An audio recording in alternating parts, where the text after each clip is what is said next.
किसी ने बड़े कमाल की बात कही है कि नहीं बदल सकते हम खुद को औरों के हिसाब से, एक लिबास हमें भी दिया है खुदा ने अपने हिसाब से। हाय गाइस, आप देख रहे हो क्वाटोलॉजी, एक छोटी सी कहानी। ये कहानी एक किसान की है जो बहुत ही मेहनती और ईमानदार था, इसीलिए हर कोई उसकी बहुत तारीफ करता था। एक दिन किसान जब खेत से घर लौट रहा था, शाम हो चुकी थी, तभी उसने देखा कि 4-5 लोग उसके बारे में कुछ बात कर रहे थे। उसने अपना नाम सुना और चुपचाप अंधेरे का फायदा उठाकर पीछे पीछे चलने लगा अपनी तारीफ सुनने के लिए। लेकिन जब कान लगाकर उसने सुना तो ये क्या, वे लोग उसकी तारीफ नहीं बल्कि उसकी बुराई कर रहे थे। कोई कह रहा था कि किसान बड़ा घमंडी है, कोई कह रहा था कि वो सिर्फ अच्छा होने का दिखावा करता है, वगैरह वगैरह। ये सब बातें सुनकर उस किसान को बहुत दुख हुआ, क्योंकि वह सोच भी नहीं सकता था कि पूरे गांव में उसकी जरा सी भी कोई बुराई करता होगा। अब किसान बड़ा उदास और मायूस रहने लगा। उसे हर तरफ लोगों को देखकर यही लगने लगा कि वह लोग उसकी बुराई कर रहे होंगे। अगर 4 लोग एक साथ खड़े हैं तो उस किसान को लगता था कि ये सारे लोग मेरी बुराई कर रहे होंगे। इस वजह से उसका व्यवहार थोड़ा बदलने लगा। इस बदलते हुए व्यवहार को देखकर उसकी पत्नी भी काफी परेशान रहने लगी। एक दिन उसकी पत्नी ने पूछ ही लिया कि क्या हो गया है आपको, क्यों आप इतने परेशान रहते हो, आप पहले की तरह खुश नहीं रहते हो। उस दिन उसने अपनी पत्नी से सारी बात बताई।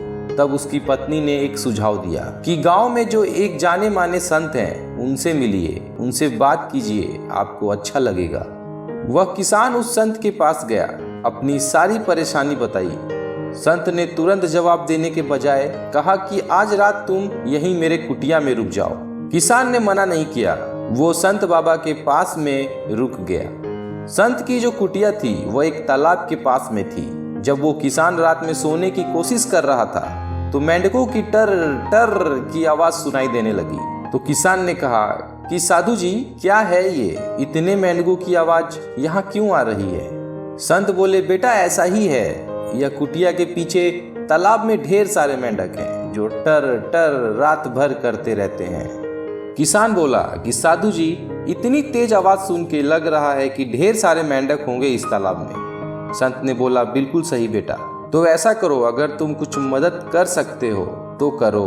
किसान बोला, ठीक है, इतने सारे हजारों मेंढक हैं तो कल ही गांव से 50-60 मजदूर लेकर आऊंगा और इन मेंढकों को यहाँ से हटाने की कोशिश करूंगा, इनको तालाब से बाहर फेंक दूंगा। अगले दिन वह किसान गांव गया, वहां से 50-60 मजदूर लेकर आया और बोला कि बस आज इधर से सारे मेंढकों को तालाब से खाली करना है, बाहर फेंकना है सबको। उन्होंने एक बड़ा सा जाल डाला।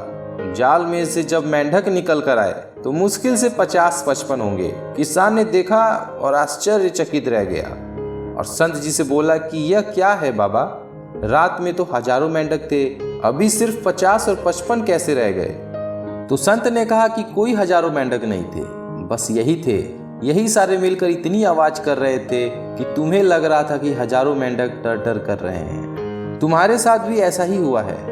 वे 4 लोगों ने अगर तुम्हारे बारे में कुछ बुरा कह दिया तो तुम्हें लग रहा है कि हजारों लोग, हर कोई तुम्हारे बारे में बुरा कह रहा होगा और तुम खुद को इस तरह जज करने लगे कि तुम बुरे हो, तुम्हारे अंदर ही कमी है। वो संत बाबा किसान को जो बात समझाना चाहते थे वो बात किसान समझ गया था।